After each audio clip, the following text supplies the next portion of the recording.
Une infirmière de village, pure et dévouée, risqua sa vie pour sauver un homme blessé. Elle ignorait qu'il était un prince milliardaire. Les flammes léchaient le capot tordu de la luxueuse voiture noire tandis qu'à l'intérieur, l'homme crachait du sang sur le volant. La fumée s'insinuait à travers les vitres brisées et sa voix grave et brisée râlait dans la nuit. À l'aide. Quelqu'un. Aidez-moi.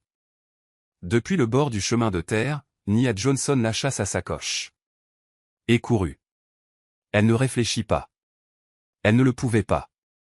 La seule chose qu'elle entendait était le crissement du métal, le sifflement du feu et les battements effrénés de son propre cœur. Ses mains nues griffèrent la portière bloquée jusqu'à ce que sa peau se déchire. Mais elle ne bougeait pas désespérée, elle saisit une branche tombée, fracassa la fenêtre et se pencha à l'intérieur. Le corps de l'homme était lourd. Son sang imprégnait l'uniforme de Nia alors qu'elle le tirait vers l'extérieur. Derrière eux, la voiture explosa. L'onde de choc projeta des étincelles dans ses cheveux. Il gémit une fois, ses paupières papillonnant. Ses yeux sombres, autoritaires, étrangers se verrouillèrent aux siens un instant, la transperçant jusqu'aux os. Pas d'hôpital, croassa-t-il, agrippant son poignet avec une force surprenante. Cachez-moi, promettez-le. Nia cligna des yeux. Êtes-vous fou? Vous mourrez si je ne le fais pas. Mais sa tête bascula en arrière, inconscient. La fumée brûlait ses poumons, des sirènes hurlaient faiblement au loin. Si elle le laissait là, des étrangers pourraient finir ce que l'accident avait commencé. Quelque chose dans ses tripes lui chuchotait que cet homme n'était pas n'importe quel inconnu. Elle n'avait pas le temps de se poser des questions. Nia courut vers la remise près de la clinique, attrapa 2 longues planches de bois et les attacha ensemble avec de la corde, tissant le drap déchiré de sa grand-mère entre elles. Le brancard de fortune raclait le sol. Elle grogna sous son poids, haletant jusqu'à ce que ses bras hurlent de douleur. « Seigneur, donne-moi la force », murmura-t-elle, plantant ses talons dans la terre. Centimètre par centimètre, elle traîna l'homme sur la route défoncée, la sueur aveuglant ses yeux. La poussière lui brûlait la gorge, mais elle refusait de s'arrêter. Chaque fois que le brancard heurtait une pierre, la poitrine de l'homme résonnait d'un souffle rauque, lui rappelant que sa vie ne tenait qu'à un fil. À mi-chemin de la clinique du village, sa main tressaillit, ses doigts se recroquevillant sur le drap comme s'il combattait des ennemis invisibles. Des mots s'échappèrent de ses lèvres dans une langue que Nia ne reconnaissait pas. Royale, impérieuse, effrayée, tout à la fois. Elle frissonna. « Qui êtes-vous » chuchota-t-elle en tirant plus fort. Pas de réponse, seulement le bruit des grillons, le raclement du bois sur le gravier et le faible rugissement d'un autre véhicule quelque part dans la nuit. Enfin, la faible lueur de la lanterne de la clinique apparut. Le soulagement l'envahit, mais fut de courte durée. Un SUV noir aux lignes épurées ralentit sur la route, ses vitres teintées s'abaissant juste assez pour qu'elle sente le poids de regards invisibles. Nia se figea, le cœur battant la chamade. L'homme sur le brancard gémit à nouveau, serrant son poignet avec une force à lui broyer les os. Ses lèvres effleurèrent son oreille alors qu'il chuchotait, à peine audible. « Ne leur faites pas confiance. » Puis il devint inerte. Le souffle de Nia se coupa. Qui que soit cet homme, elle venait de le tirer du feu pour le plonger dans une tempête bien plus grande qu'elle ne pouvait l'imaginer. Et avec les phares qui tournaient sur le chemin de terre, fonçant droit sur elle, elle réalisa qu'il était peut-être déjà trop tard. Le bras de Nia la brûlait encore d'avoir traîné l'homme mystérieux jusqu'à la petite maison en bardeaux de sa grand-mère, mais elle refusait de s'effondrer. Avec l'aide de grand-mère Mabel, elle le hissa sur le lit étroit de sa chambre. Son sang s'infiltrait dans la courte pointe, et sa respiration était irrégulière, superficielle. La faible lueur de la lampe à huile révélait des détails qu'elle n'avait pas pleinement vus dans le chaos, un visage à la fois beau et intimidant, des pommettes sculptées, des lèvres pressées en une ligne sombre même dans l'inconscience. Sa chemise, déchirée à l'épaule, révélait un torse taillé non par le labeur, mais par le privilège.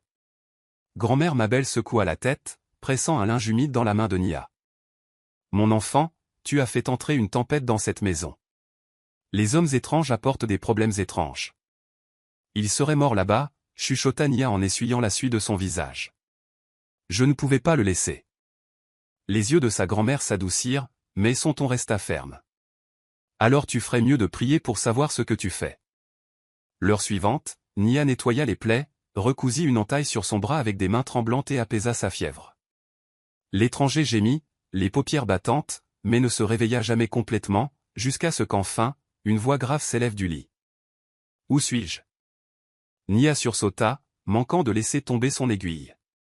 Ses yeux étaient ouverts maintenant, vifs et évaluateurs malgré sa faiblesse. Le poids de son regard la cloua sur place. Vous êtes en sécurité, dit-elle rapidement. Chez moi. Je suis infirmière. Vous avez eu un accident. Il se redressa sur un coude, ignorant la douleur qui tordait ses traits. Emmenez-moi à un hôtel. Je vous paierai. Elle haussa les sourcils. Vous ne tenez même pas debout, et vous pensez que je vais vous porter à nouveau? Vous n'irez nulle part tant que je ne serai pas sûr que vous ne mourrez pas entre mes mains. Quelque chose vacilla dans ses yeux, de l'agacement, mais aussi de la surprise.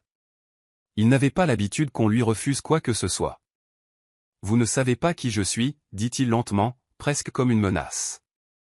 Devrais-je, répliqua Nia en nouant son poing de suture. Tout ce que je sais, c'est que vous saignez dans mon lit, et vous suivrez mes règles si vous voulez vivre.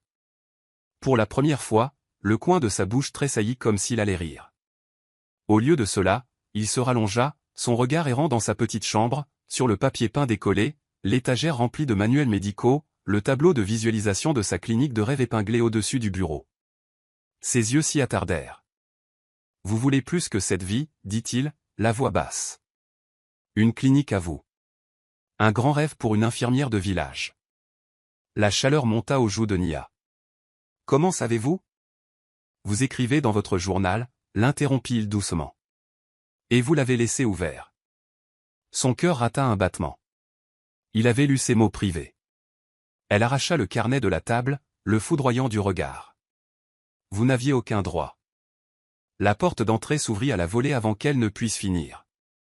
Nia? Tu es là. La voix joyeuse appartenait à Kayla Brox, son amie d'enfance et collègue infirmière, qui entra sans frapper. Ses yeux se posèrent instantanément sur l'étranger appuyé contre les oreillers de Nia. Eh bien, qu'avons-nous là? Nia se raidit. Kayla, ce n'est pas. Mais Kayla s'appuyait déjà contre l'encadrement de la porte, les yeux pétillants de malice.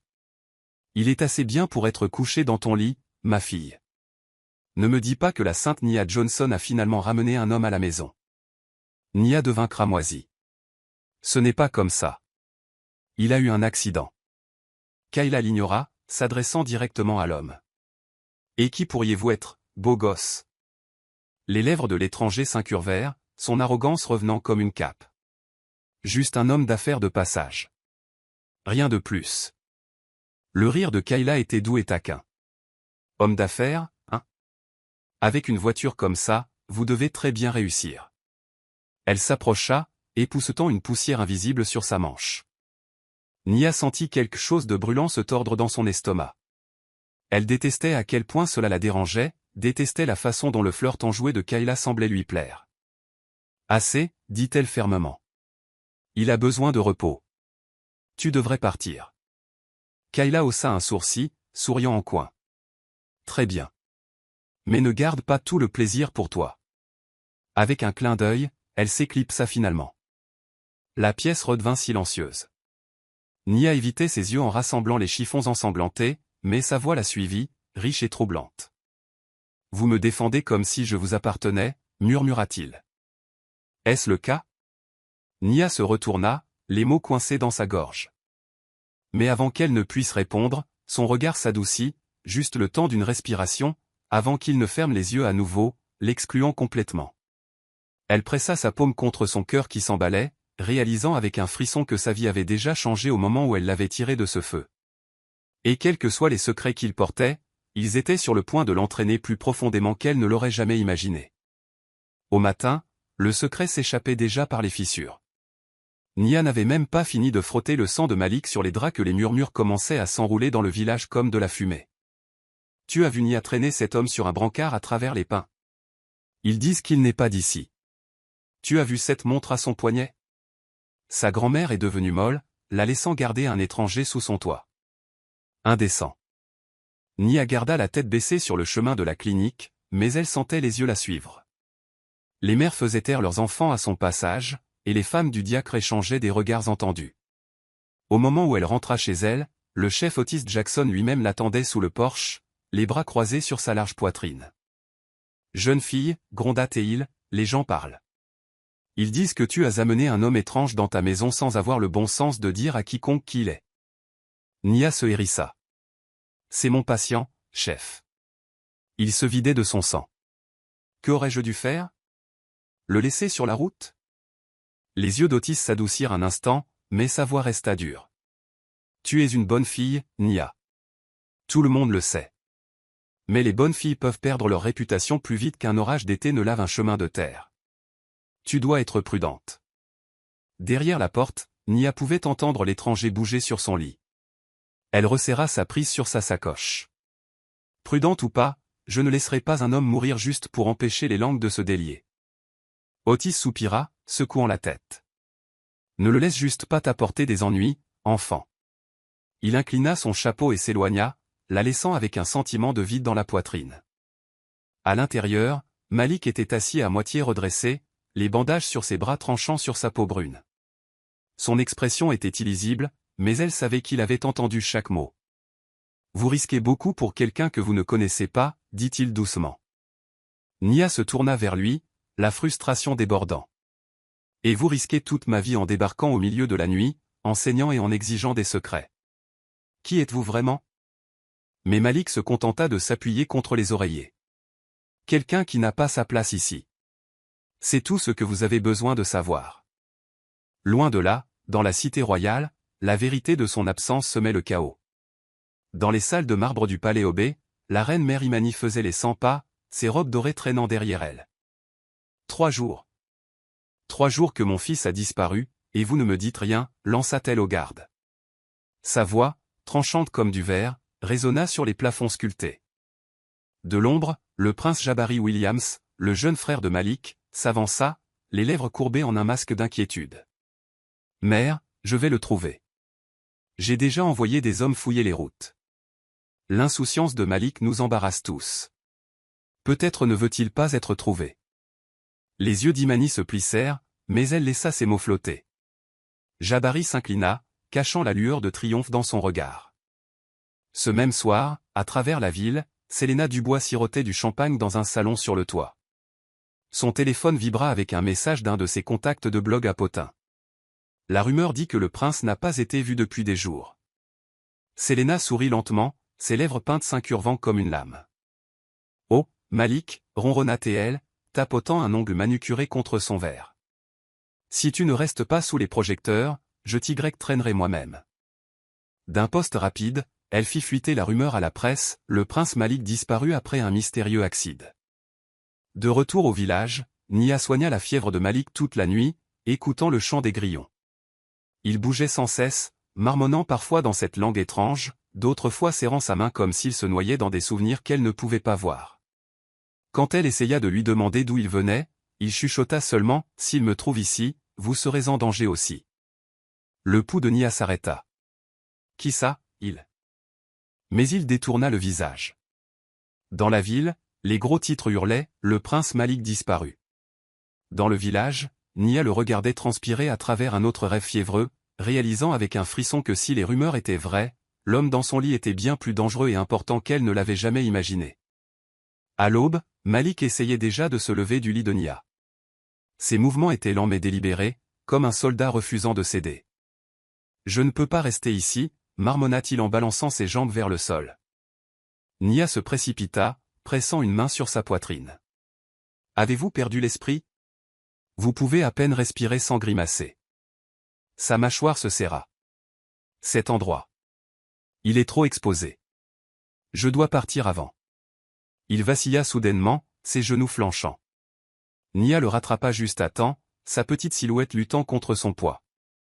Ils retombèrent ensemble sur le lit, essoufflés.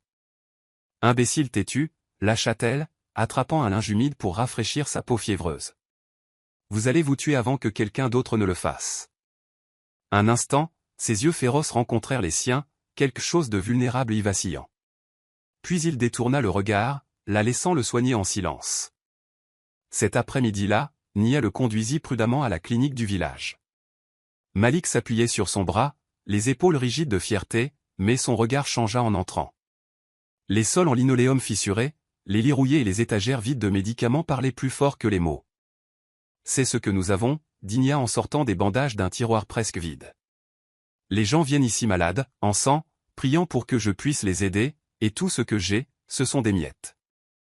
L'expression de Malik s'endurcit, mais pas contre elle.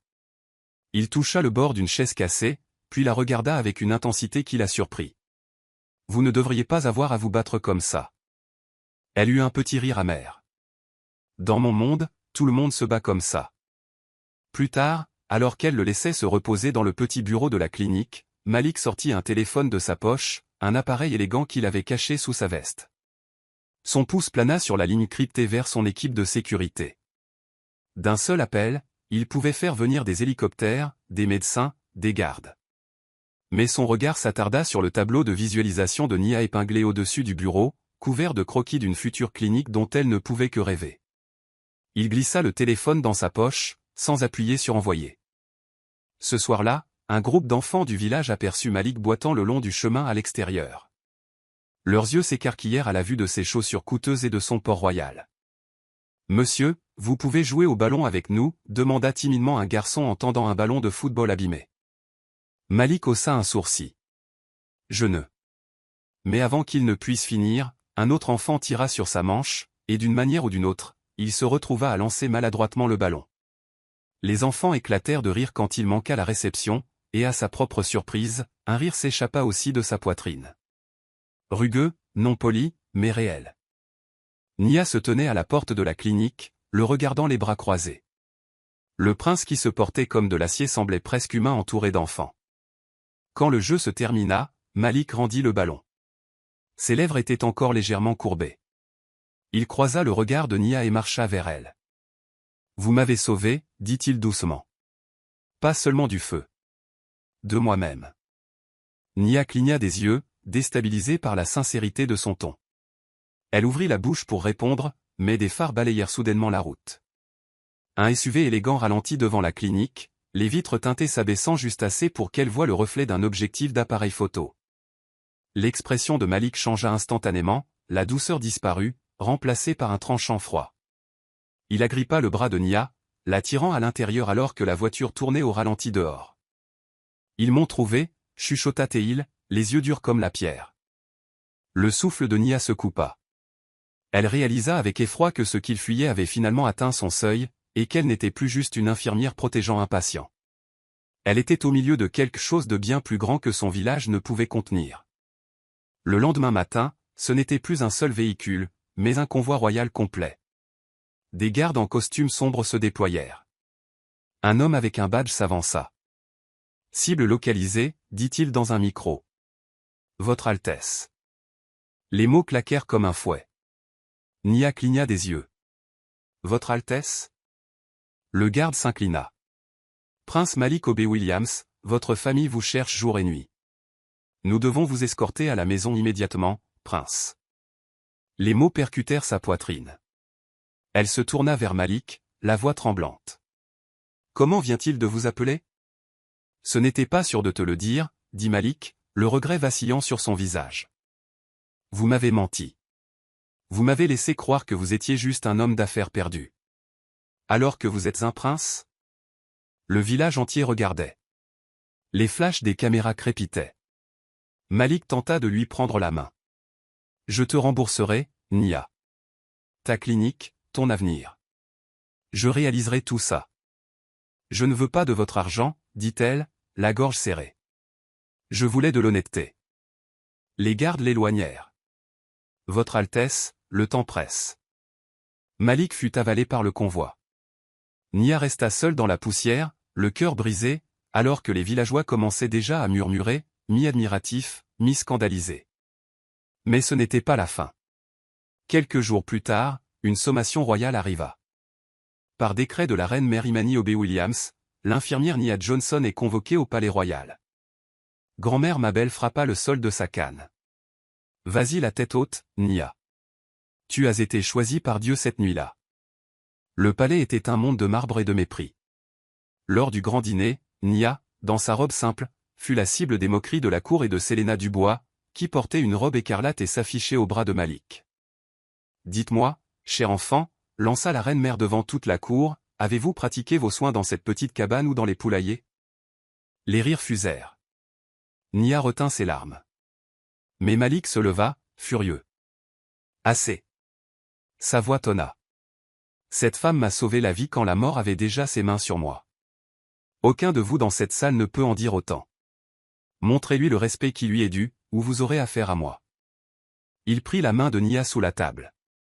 Plus tard, dans les jardins, Malik lui avoua, « Tu penses ne pas avoir ta place ici. Mais quand tu parles, je vois une force qu'aucun d'eux ne possède. » Ils faillirent s'embrasser, mais Selena les interrompit, venimeuse. Nia s'enfuit, convaincue qu'elle n'appartenait pas à ce monde.